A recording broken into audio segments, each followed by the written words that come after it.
बिस्मिल्लाहिर्रहमानिर्रहीम, अस्सलाम वालेकुम। मैं असदुल्ला खान हूँ। नवाज शरीफ साहब ने गुज़श्ता रोज़ एक तकरीर की, कराची में जो PDM का जलसा हुआ है उससे उन्होंने ख़िताब किया और उस ख़िताब में उन्होंने बड़े दुखी दिल के साथ पाकिस्तान की जो मौजूदा हालत है उस पर तबसरा किया और कई सवालात उठाए।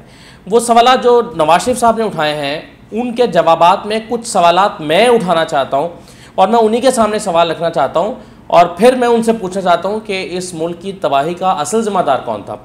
तो मैं आपके सामने उनकी तकरीर में से कुछ क्लिप्स प्ले करता हूँ और फिर उसके नतीजे में कुछ सवालात मैं आपके सामने रखता हूँ। तो सबसे पहले देखिए नवाज शरीफ साहब का पहला क्लिप। बिजली के बिलों ने तो कमर तोड़ कर रख दिए। पूछा कभी आपने पाकिस्तान आलमी तन्हाई का शिकार क्यों हो गया है? कहाँ गई वो सब्ज पासपोर्ट की इज्जत? कहाँ गई वो सब्ज परचम की इज्जत? दुनिया का एक लीडर फोन नहीं करता और दुनिया का दूसरा लीडर सुनता नहीं। मुआशरे में इंसाफ नाम की कोई चीज नहीं है। गरीब बेचारा धक्के खाता है। पाकिस्तान के 22 करोड़ अवाम में 21 करोड़ गरीब हैं और चंद लाख लोग पाकिस्तान के वसाइल पे भी काबिज हैं और पाकिस्तान की जमीनों के भी मालिक बने हुए हैं। अच्छा, अब इसमें नवाज शरीफ साहब ने 2-3 बातें की हैं। सबसे पहले तो उन्होंने बिजली के बिल, मैं वन बाय वन बात करता हूँ। एक तो उन्होंने कहा कि बिजली के बिलों ने अवाम की कमर तोड़ दी है। मेरा सवाल यह है कि ये बिजली की इतनी कीमतें महंगी क्यों हुई हैं? पूरी दुनिया में अगर 6 सेंट का यूनिट बनता है तो पाकिस्तान ने नवाज शरीफ साहब के दौरे हुकूमत में ये 16 सेंट में बिजली के मुआहिदे क्यों किए? आप कहते हैं कि जी वो एक ऐसा वक्त था कि पाकिस्तान को बिजली की ज़रूरत थी, हम 11,000 मेगावाट बिजली सिस्टम में लेकर आए। मगर ये 11,000 मेगावाट बिजली किस कीमत पर आप सिस्टम में लेकर आए? क्या वो 6 सेंट पे 7 सेंट पे नहीं हो सकते थे? आप 16 सेंट पर जब सिस्टम में बिजली लेकर आते हैं, आप ये कहते हैं कि इमरान खान ने तो बिजली के कोई मंसूबे नहीं लगाए, बिजली के कारखाने तो हमने लगाए थे। ये नवाज शरीफ साहब दावा करते हैं ना, नून लीग की हुकूमत दावा करती है।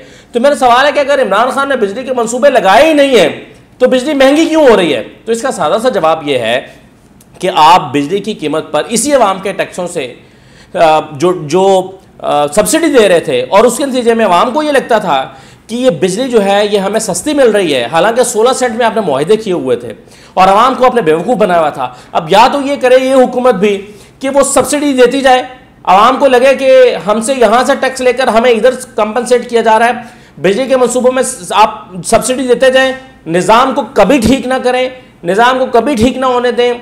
आप ये कहते हैं कि जी आप IMF के पास जाएं।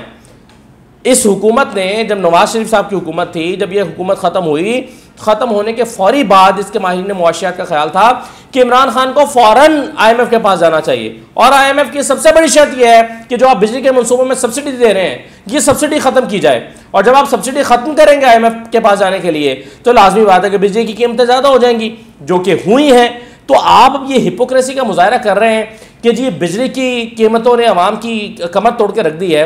तो मेरा सवाल यह है कि जब 6 सेंट में बिजली दुनिया भर में बनाई और ख़रीदी जाती है तो आपने 16 सेंट में बिजली के मुआहिदे क्यों किए? सबसे पहला सवाल तो ये। दूसरा, आपने कहा बड़े दुखी दिल के साथ कि पाकिस्तान आलमी तन्हाई का शिकार क्यों हो रहा है, कहाँ गई वो ग्रीन पासपोर्ट की इज्जत? और फिर आपने तंज किया कि एक लीडर फ़ोन नहीं करता और दूसरा लीडर सुनता नहीं है। मेरा अब इसमें सवाल यह है कि आप ग्रीन पासपोर्ट की इज्जत की बात कर रहे थे। ग्रीन पासपोर्ट का इज्जत अगर आपको पूछनी है तो आप अपने दौरे हुकूमत में शायद खाकान अब्बासी साहब से पूछेंगे क्या इज्जत थी, जिनकी अमेरिका के एयरपोर्ट पर पतलून उतरवाई गई थी। शायद खाकान अब्बासी साहब से पूछिए कि ग्रीन पासपोर्ट की इज्जत क्यों नहीं थी।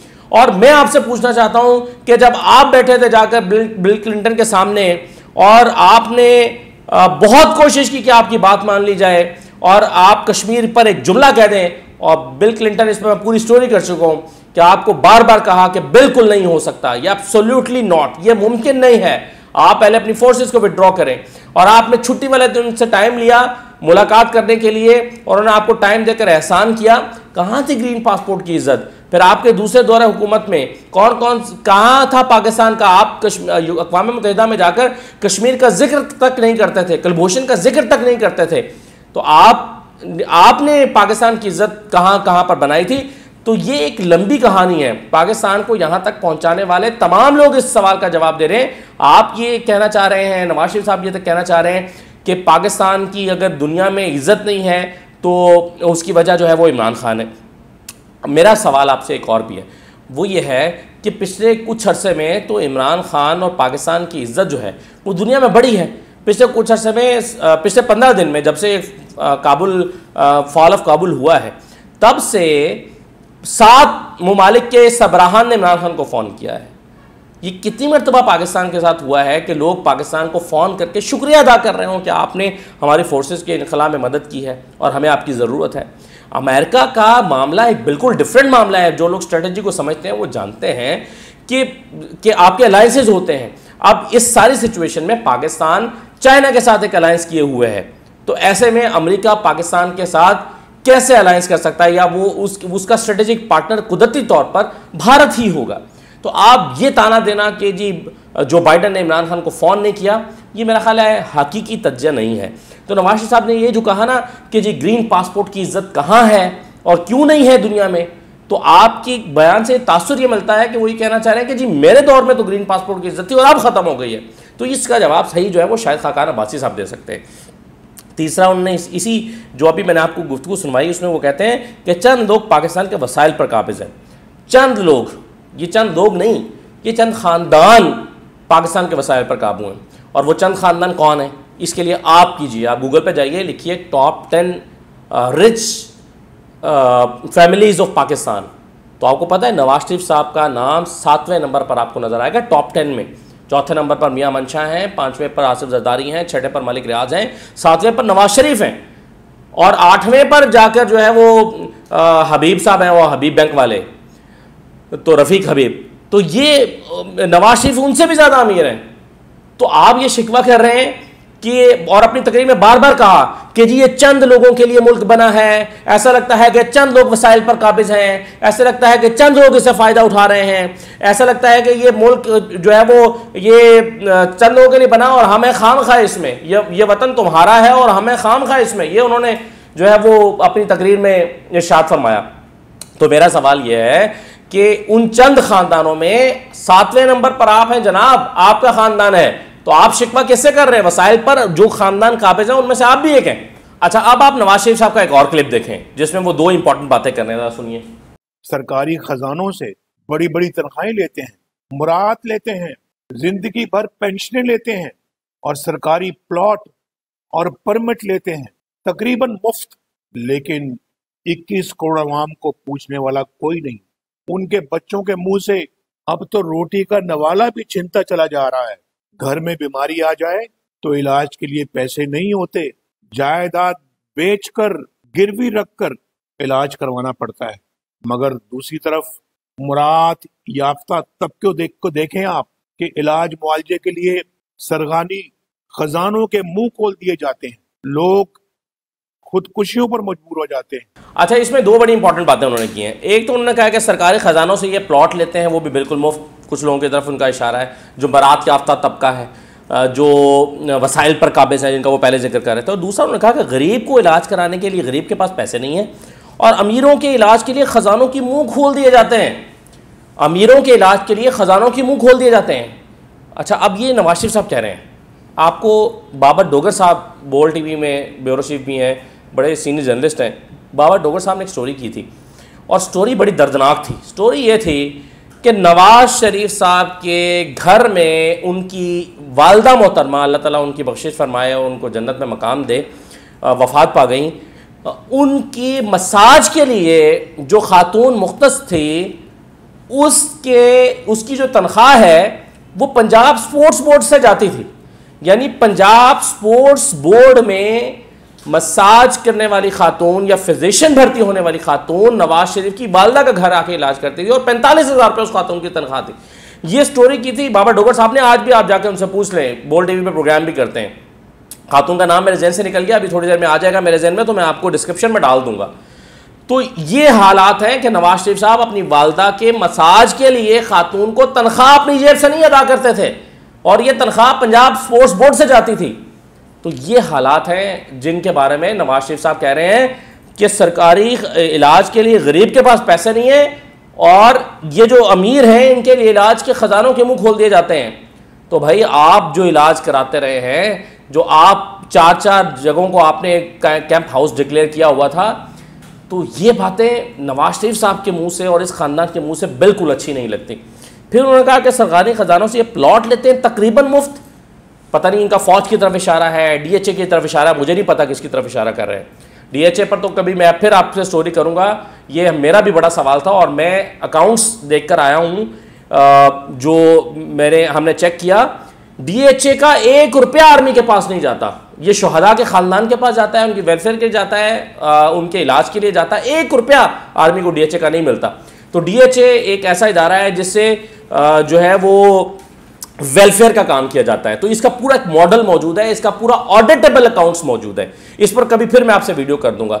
लेकिन ये जिस तरफ जहां जहां इशारा कर रहे हैं नवाज शरीफ साहब, इनसे मेरा सवाल है कि आप किन किन को पेट्रोल पंप देते रहे 15-15 हज़ार रुपए पे, आप किन किन को प्लॉट देते रहे, सहाफ़ियों को, इवन सहाफ़ियों को प्लॉट देने की जो रस्म है वो आपने मुतारिफ कराई, सहाफ़ियों को नवाजने की रस्म आपने मुतारिफ कराई, नवाजने की रस्म आपने दी, और आप कह रहे हैं कि ये सरकारी ख़जानों से प्लॉट लेते हैं तकरीबन मुफ्त। यह आपने इरशाद फरमाया अपनी तकरीर में।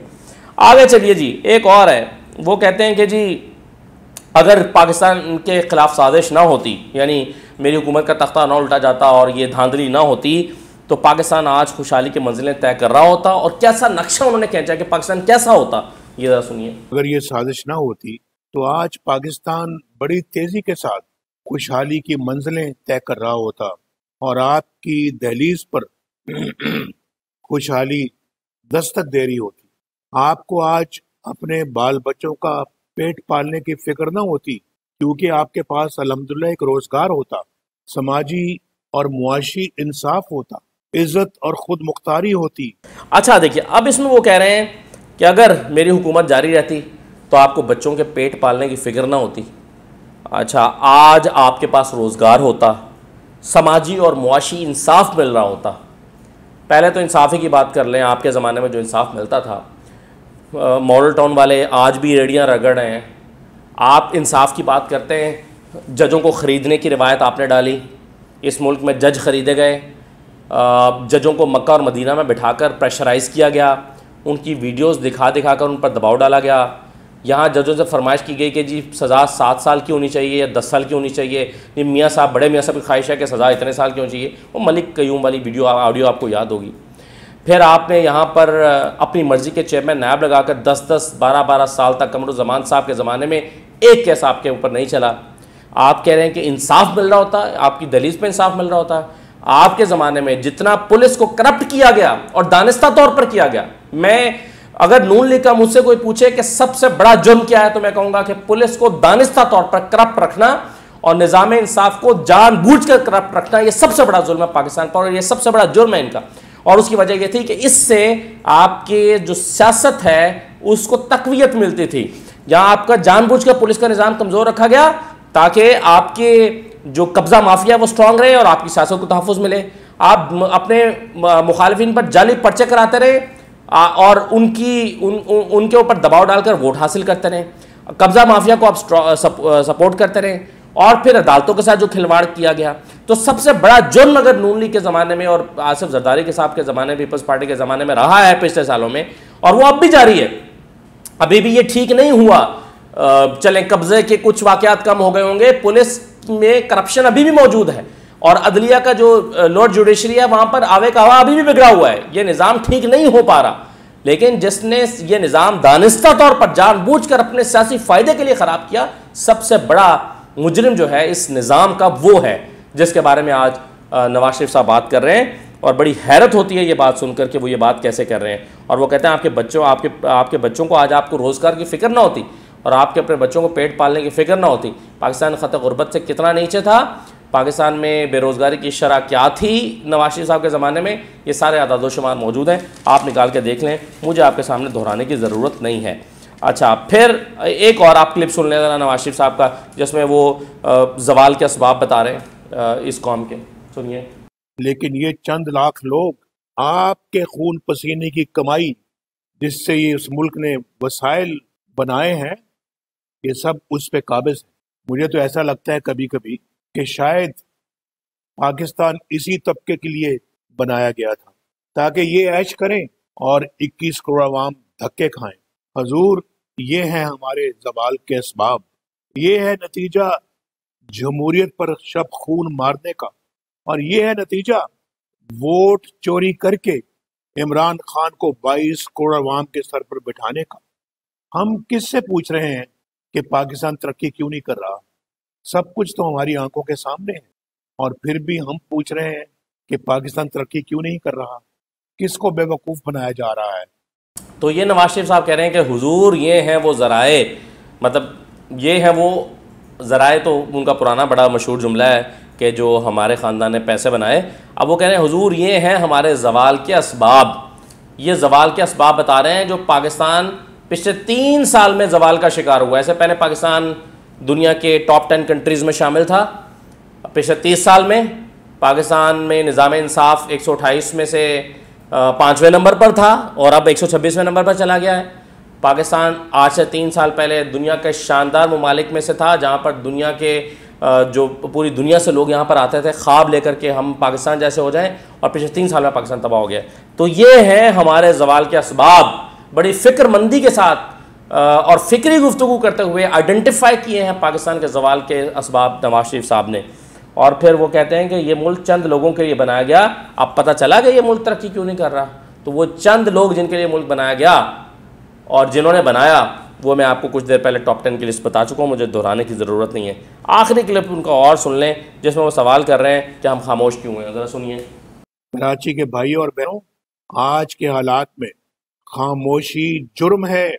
मैं और आप सब अपने रब के हजूर जवाबदेह हैं कि जब पाकिस्तान पर यह कड़ा वक्त आया, हम खामोश क्यों रहे? चंद जर्नैलों ने पूरे निज़ाम इंसाफ को यरगमाल बना लिया। हम खामोश क्यों रहे? चंद लोगों ने पूरे निज़ाम को सैबोटाज करके रख दिया। हम खामोश क्यों रहे? इंसाफ पसंद और गॉड फेयरिंग जजों के खिलाफ मंसूबे बनते रहे, तो हम खामोश क्यों रहे? जाली मुकदमात में बेगुनाहों को सजाएं दिलवाई गई, हम क्यों खामोश रहे? आपका वोट चोरी हो गया, हम खामोश क्यों रहे? आरटीएस बंद कराया गया, आरटीएस बंद करवाया गया, हम खामोश क्यों रहे?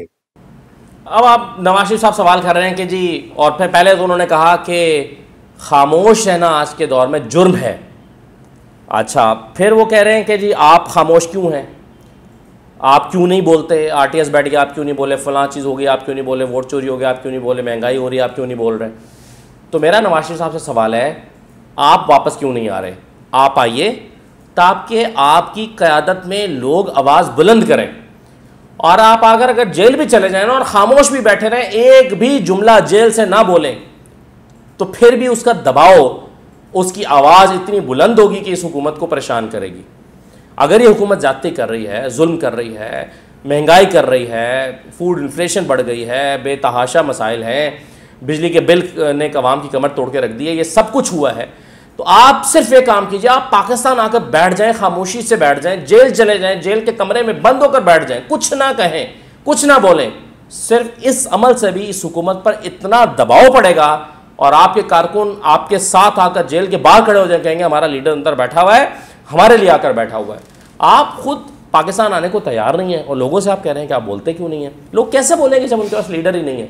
एक लीडर मुफाहमत की बात कर रहा है, वो कह रहा है नहीं बोलूँगा। कल वो कह रहा था कि जी हम इस हुकूमत को घर भेज देंगे, आज कह रहे हैं कि कोई मुफाहमत मुजामत नहीं है, हमें 2023 का इलेक्शन साफ सुथरा चाहिए। दूसरी मरियम साहबा जो है, वो आपने पता नहीं किसने कह दिया उनको खामोश हो जाए, वो खामोश हो गई। मरियम साहबा क्यों नहीं बोल रही? पहले तो उनका बताएं। वो 8-8, 9-9 महीने के लिए खामोशी क्यों अख्तियार कर देती हैं, फिर वो बोलना शुरू कर देती हैं, फिर अभी कुछ अर्से से वो बिल्कुल खामोश है। किसने खामोश कराया उनको? वो क्यों नहीं बोल रही? क्या मसला है? तो आप वापस क्यों नहीं आ रहे? आप वापस आइए, नवाज शरीफ साहब वापस आएँ तो सब बोलने लगेंगे। ये देखिएगा, ये हुकूमत के लिए यहाँ पर ठहरना मुमकिन नहीं रहेगा, ये हुकूमत घर चली जाएगी। आप वापस आइए, आप आकर क़यादत करें। आपका लोग, आपके कारकुन पाकिस्तानी आपका इंतज़ार कर रहे हैं कि एक लीडर आए, नेल्सन मंडेला आए यहाँ पर और आके इस कौम को लीड करे और लीड करके इस कौम को निजात दिलाए, इन हुक्मरानों से, इस जालिम और जाबिर हुक्मरानों से निजात दिलाए। आप आइए, लोग आपके साथ खड़े हैं, आपका इंतज़ार कर रहे हैं जनाब। तो ये नवाज शरीफ साहब ने तकरीर फरमाई है कल, जो वहाँ पर कराची में एक जलसा हुआ है, उससे उन्होंने ख़िताब फरमाया और अपने आप को एक मज़लूम और मजबूर इंसान साबित किया है। लेकिन नवाज शरीफ साहब का मसला ये नहीं है, ये सारी बातें जो उन्होंने की हैं ये उनका मसला नहीं है। उनका असल मसला क्या है, किस वजह से वो ये सब कह रहे हैं, वो असल मसला ये है। ये सुन लीजिए। मुझे नैब पर दबाव डालकर 10 साल की नाजायज सजा दिलवाई गई, मरियम को 7 साल की सजा दिलवाई गई और जज ने लिखा कि कोई करप्शन नहीं है, बस सजा देनी है, दे दी है, सजा दिलवानी थी, लिख दिया है और हम सबको कैदो बंद में धकेला गया। हमारी पार्टी के रहनुमाओं को, शहबाज शरीफ साहब को, हमारे बच्चों तक को और पार्टी के हमारे बाय एंड लार्ज बड़े छोटों को कैदो बंद में धकेला गया। तो असल मसला ये है कि मुझे सज़ा क्यों दी गई, असल मसला ये है कि मरियम को सज़ा क्यों दिलवाई गई। प्रॉब्लम ये है, यहाँ पर निज़ाम इंसाफ ऐसा नहीं होना चाहिए जो ताकतवर को पकड़े और कमज़ोर को जो है वो कमज़ोर के साथ जुल्म करता रहे, ताकतवर को नहीं पकड़ना चाहिए। ये उनका बुनियादी नुक्ता नज़र है। इजाज़त दीजिए, अल्लाह हाफ़िज़।